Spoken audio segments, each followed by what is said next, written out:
He who has a why to live can bear with almost anyhow.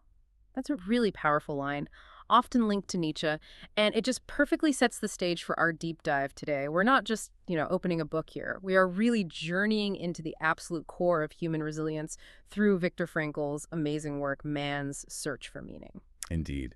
And this deep dive, it's pretty unique, would you say? We're pulling insights from two really distinct but profoundly interconnected parts of Frankl's legacy. Okay, like what? Well, first, there's his own harrowing story, his experiences as a prisoner in Nazi concentration camps, just unbelievably raw.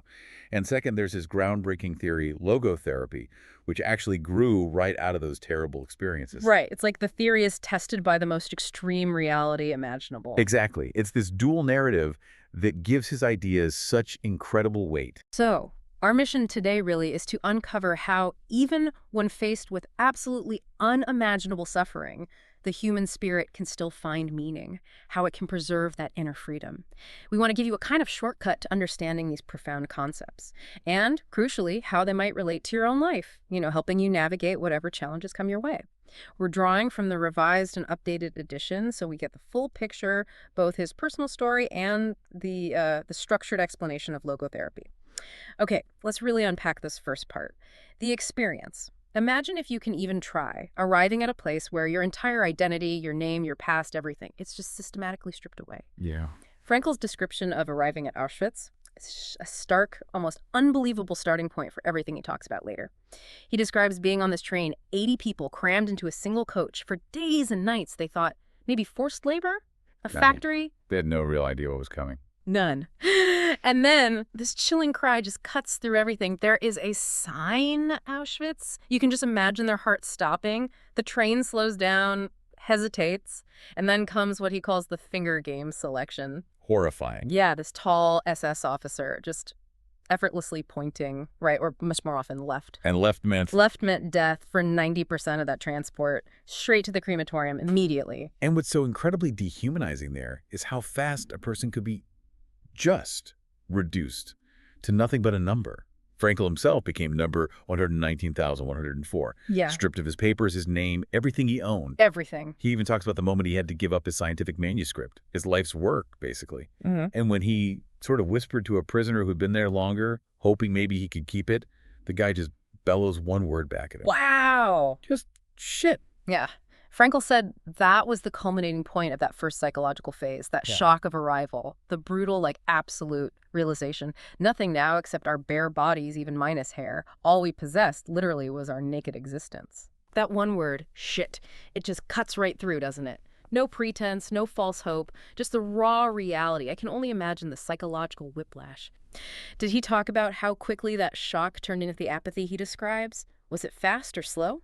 It was often shockingly fast. From that initial shock, prisoners moved into what Frankl saw as the second phase, apathy. He actually called it a kind of emotional death. Emotional death. And when you look at the conditions, you totally get why. Yeah. The physical reality was just crushing, constant gnawing hunger. They got maybe 10.5 ounces of bread a day, theoretically, plus this watery soup. People would endlessly debate how to eat the bread to make it last. Obsessively, I bet. Totally. Then there was the chronic lack of sleep, vermin, bitter cold, and the hygiene, horrific. Pure filth between the huts. New arrivals often had to clean the latrines where, excrement could splash on them. Any sign of disgust meant a beating. It's just a complete erasure of basic human dignity. It feels like in that kind of environment, empathy, any higher emotion would just be a liability. Exactly. And if you step back and think about the bigger picture, apathy wasn't just a symptom. It was a necessary defense, a survival mechanism.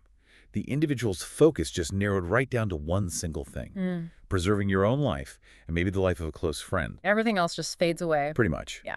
Frankl gives these really vivid examples of how blunted feelings became, watching doctors casually pick off frostbitten toes, no emotional reaction, seeing bodies removed, nothing.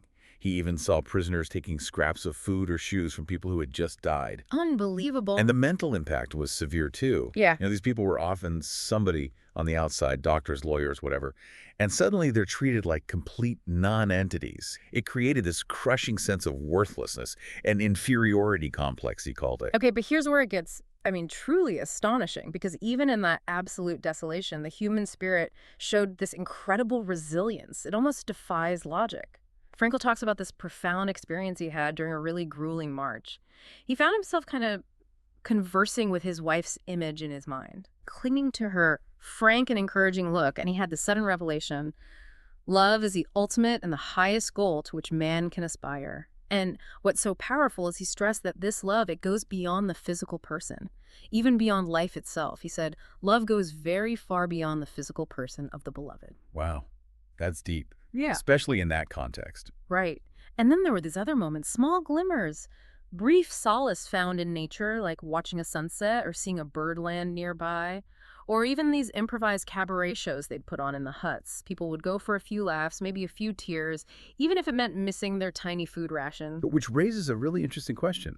How could humor, of all things, possibly exist there? Frankl actually describes training a friend to invent amusing stories about what life would be like after liberation. Like, imagine a surgeon back in his operating room and some foreman is yelling, "Action! Action!" at him, like in the camp, to make him work faster. Huh. It's gallows humor, but it's still humor, a coping mechanism. Absolutely. Another weapon for survival. He also used this really powerful analogy about suffering. He said suffering is like gas. If you pump a certain amount into an empty chamber, it fills the whole chamber no matter how big it is. So the size of the suffering is relative. Exactly. It fills your whole soul, regardless of whether someone else's chamber seems bigger or smaller. That analogy, the gas filling the chamber, it's so vivid, it almost makes comparing suffering pointless, doesn't it? It's always all-consuming for the person experiencing it. Precisely. It really hits home Frankl's point about how subjective pain is, and trying to measure yours against someone else's, often totally unproductive. What really matters, he argued, isn't the suffering itself, but how we respond to it. And this brings us right to the bedrock, the absolute core of Frankl's message. That's just mind-blowing insight. Even when everything else is stripped away, your freedom, your stuff, your identity, one final human freedom always remains. What's that? The power to choose your attitude in any given situation, to choose your own way. He noted this tragic paradox, saying, the best of us did not return. He implied that some who survived did so by losing all scruples, a terrible cost, while others, quoting Dostoevsky, chose to be worthy of their sufferings. And you really saw that contrast in the camps, the swine and the saints, as he put it. You had prisoners who, despite being desperately hungry themselves, would give away their last piece of bread. Incredible acts of humanity. Absolutely. And Frankl shared these anecdotes of kindness popping up in surprising places too, like a foreman who secretly slipped him a piece of bread, or even a camp commander who paid for medicines for prisoners out of his own pocket. Really? A commander? Yeah. It just underscores his point that human kindness can be found in all groups, even those which, as a whole, it would be easy to condemn. It's a powerful counter-argument to the idea that extreme conditions automatically turn everyone into monsters. Okay, so we've walked through Frankl's unimaginable journey in the camps. We've seen the brutal reality, but also those incredible flickers of humanity. But the real power, I think, lies in how he took all that profound suffering and distilled it into something practical, a framework for us, for finding meaning in our lives today. And this is where his logotherapy comes in. Right. He called it meaning-centered psychotherapy, the third Viennese school, right, after Freud and Adler. And what really makes it different is that it's less retrospective and less introspective. So instead of digging deep into the past or internal conflicts, logotherapy focuses squarely on meanings to be fulfilled by the patient in his future, looking forward. Exactly. The word logos, that's Greek for meaning.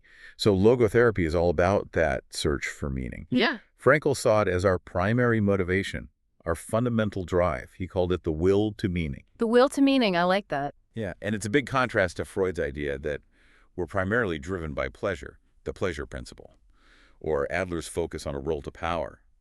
Frankl said, no, it's meaning that truly pulls us forward. And this isn't just theory, right? There's evidence. Oh, yeah. He cites this big social science survey, almost 8,000 students, and 78% of them rated finding a purpose and meaning to my life as very important. Compare that to only 16% who picked making a lot of money. Public polls showed similar things. It really suggests this will to meaning is deeply human. Okay, but what happens when that fundamental need, that will to meaning, gets frustrated? What if you can't find meaning? Well, that's where Frankl introduces the concept of the existential vacuum. He saw it as this widespread issue in modern life, a feeling of inner emptiness, meaninglessness. The existential vacuum. Sounds bleak. Where does it come from? He traced it back to a kind of twofold loss for humanity. First, unlike animals, we lost the basic instincts that tell us what we must do. We have to choose. And second, more recently, the traditions that used to tell us what we should do have been fading away. So we're left adrift, in a way. Exactly. Without those anchors, Frankl said people tend to do one of two things. Either they just conform, do what everyone else is doing, or they fall into totalitarianism, do what other people tell them to do. Conformism or totalitarianism. So this existential vacuum, Yeah. how does it actually show up in people's lives? What are the symptoms? Well, that's a crucial question for all of us, really. Frankl listed things like widespread boredom. He even had a term for it, Sunday neurosis. Sunday neurosis. Yeah, that specific kind of depression or unease that hits people when the busy week stops, the distractions fade, and that inner emptiness becomes really obvious. He also linked the existential vacuum to wider problems like depression, aggression, addiction. And he gave this really compelling example of unemployment neurosis, patients who felt useless, meaningless, because they didn't have a job. But what cured them wasn't just getting any job or getting money. It was finding some kind of unpaid but meaningful activity. That's what filled the vacuum. Wow. So it's not just about being busy, it's about purpose. Our spirit needs a purpose, not just a paycheck. That's it, precisely. So, okay, if meaning is that crucial, how do we actually find it? Logotherapy suggests what? 3 main ways. That's right. 3 main avenues to discover meaning, even when things are tough. The first one is probably the most obvious, through creative work or doing a deed.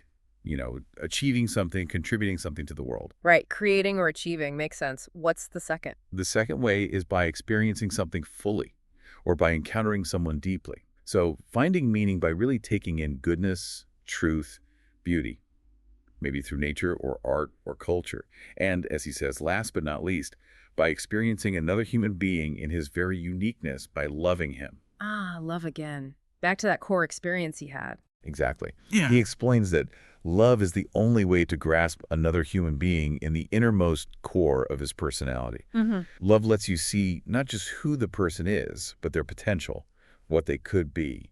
And it actually helps them become that. That's beautiful. Okay, so work deeds and experiencing loving. What's the third way? The third way, this is where Frankl's own experiences give his theory such incredible weight.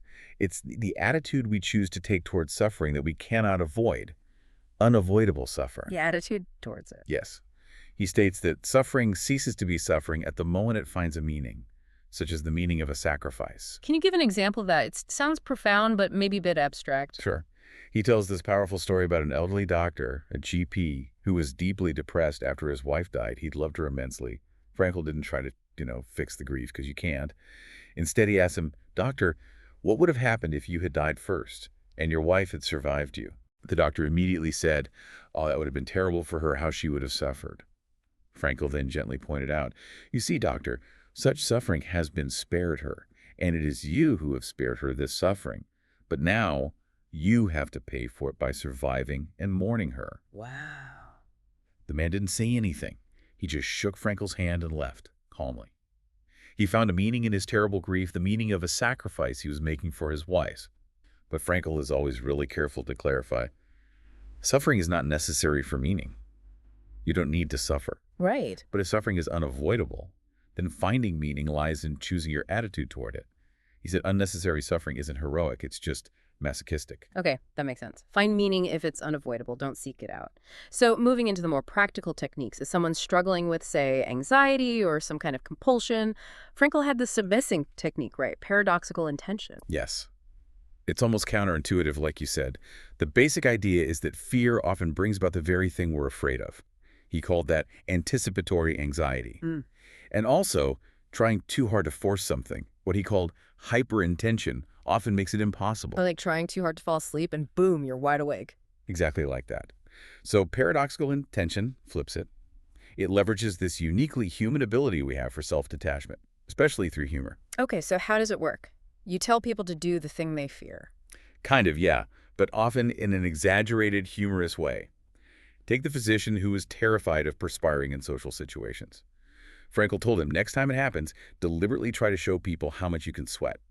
aimed to sweat 10 quarts. 10 quarts, seriously. Seriously, the man had suffered for 4 years, tried everything. He tried this, cured in a week. Or the bookkeeper with severe writer's cramp. Frankl told him, don't try to write neatly. Instead, try to produce the worst scrawl you possibly can. Show them what a terrible writer you are. He tried.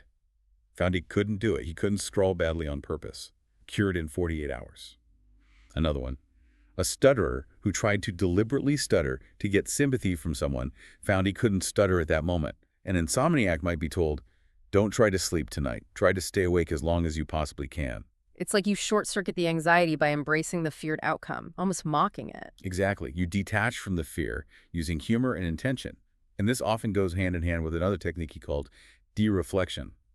Dereflection is about shifting your focus away from the problem itself or away from yourself and onto something meaningful outside yourself. So stop obsessing about the problem and focus outward. Precisely. If you're caught in that hyper-intention loop, dereflection helps you consciously redirect that mental energy. For example, in some cases of performance anxiety, instead of focusing inward on, am I doing okay, you deliberately focus outward on genuinely connecting with the other person or on the task itself. That makes so much sense. Like the moment you stop forcing it, it just happens naturally. And it really brings us back to that core idea in logotherapy, doesn't it? That man is ultimately self-determining. Yes. It's not about being free from conditions, because often we're not. It's about the freedom to take a stand toward whatever conditions we face. Absolutely. And Frankl tells this just astonishing story about a man known as Dr. J. He called him the mass murderer of Steinhoff. Yeah. Apparently, during the Nazi era, this doctor was a fanatic about euthanasia, making sure psychotic patients were sent to the gas chambers. Truly horrific. Okay. But then, years later, Dr. J ended up in a Soviet prison camp himself. And in that environment, he completely transformed. Frankl heard from fellow prisoners that this same Dr. J became the best comrade you can imagine. He offered consolation to everyone, lived up to the highest possible moral standard. Wow, that's a radical transformation. It really illustrates Frankl's point that we can change at any moment, regardless of our past or our circumstances. We determine ourselves, but, and this is crucial, that freedom comes with responsibility. Freedom and responsibility. Yes. Frankl powerfully stated that freedom is in danger of degenerating into mere arbitrariness unless it is lived in terms of responsibleness. Yeah. Which is why he famously quipped that we needed a Statue of Responsibility on the West Coast to balance the Statue of Liberty on the East Coast. I like that. A statue of responsibility. It's a call to conscious choice, isn't it? Even when it feels like there are no choices. Exactly. It's about owning your response. Frankl's ideas also really pushed for a rehumanization of psychiatry, didn't they? He championed this psychiatric credo, arguing that even someone who is incurably psychotic still retains the dignity of a human being. He pushed back hard against viewing people as just, damaged brain machines. You really did. If you connect that to the bigger picture, Frankl was arguing for psychiatry to be more holistic, more humanized, not just technical, reducing people to symptoms or brain chemistry. And remember how we talked about Freud thinking individual differences blur under extreme hunger? Frankl's experience in the camps showed the exact opposite. He said, people became more different. People unmasked themselves, both the swine and the saints. Yeah. The conditions revealed character. They didn't erase it. The swine and the saints. Revealed. And he captures this incredible, terrible dichotomy with this unbelievably powerful statement. He said, man is that being who invented the gas chambers of Auschwitz. However, he is also that being who entered those gas chambers upright, with the Lord's Prayer or the Shema Yisrael on his lips. That quote is just gut-wrenching and inspiring somehow, all at the same time. It holds both extremes of humanity, and it leads us right into his concept of tragic optimism. Tragic optimism, yeah. Maintaining optimism in spite of the tragic triad of pain, guilt, and death, these unavoidable parts of life. He explained it's not about being naive or blindly positive. It's about actively, creatively turning life's negative aspects into something positive or constructive. And he broke that down, right, into 3 core ideas. Yeah. First, turning unavoidable suffering into a genuine human achievement. Second, seeing guilt not just as something bad, but as an opportunity to change yourself for the better. And third, using the fact that life is temporary, its transitoriness, as an incentive to take responsible action now in the present moment. And Frankl really stressed that happiness or laughter, You can't just command them. You can't force them. They have to ensue. They have to come from a reason, from finding meaning.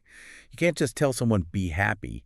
You need to help them find a reason to be happy, a meaning worth pursuing. Like that story of Jerry Long. Exactly. Jerry Long, who became quadriplegic after a diving accident, he wrote to Frankl, saying he turned his suffering into a growth experience. His line was incredible. I broke my neck, it didn't break me. That's tragic optimism in action. I broke my neck, it didn't break me. Wow! And what about guilt? How did he see that constructively? Well, he saw guilt, or maybe crime, as ultimately having this element of deep inexplicability. A mystery of evil, almost. He argued you can't always just explain away bad actions by blaming external factors. And interestingly, he found that criminals themselves often prefer to be held responsible. He got a letter from a prisoner in Illinois who complained that the criminal never has a chance to explain himself. He's offered a variety of excuses to choose from. They wanted responsibility, not just excuses. That's fascinating. They wanted to own their actions, even bad ones. Okay, and the last one. Life's transitoriness. How is that a source of meaning? Seems like it would be depressing. You'd think so, but Frankl flipped it. He encouraged us to see each moment passing not as a loss, but as something being saved, stored irrevocably in the past. He used this beautiful metaphor of tearing off leaves from a calendar each day, but instead of throwing them away, you file them, maybe with notes on the back about what you did or experienced. Ah, like building a treasure trove of the past. Exactly. Transforming those transient moments into permanent, proud memories. He concluded that having been is the surest kind of being. So there's no reason to pity old people, he argued. They might not have future possibilities like the young, but they have the solid realities of their past, their achievements, their loves, their sufferings bravely faced. Having been is the surest kind of being. That's a powerful thought. Isn't it? Yeah. And this whole idea underpins his very strong argument for the unconditional value of each and every person. Our value, he insisted, is not contingent on the usefulness that he or she may or may not retain in the present. Which is why he argued so strongly against things like euthanasia based purely on someone's perceived social usefulness or lack thereof. Everyone has inherent dignity. So this whole deep dive into Frankl's work, it's really given us such profound insights into human resilience, that constant search for meaning, and just the incredible defiant power of our attitude, even when facing the absolute worst. It's a powerful, challenging reminder, really, of what it truly means to be human. It truly is. Frankl's work, I think, it challenges all of us. It pushes us to step beyond just asking, what do I expect from life? Instead, he makes us consider, what does life expect from you right now, today? And what attitude will you choose to take in response to whatever life is demanding? That's the real question.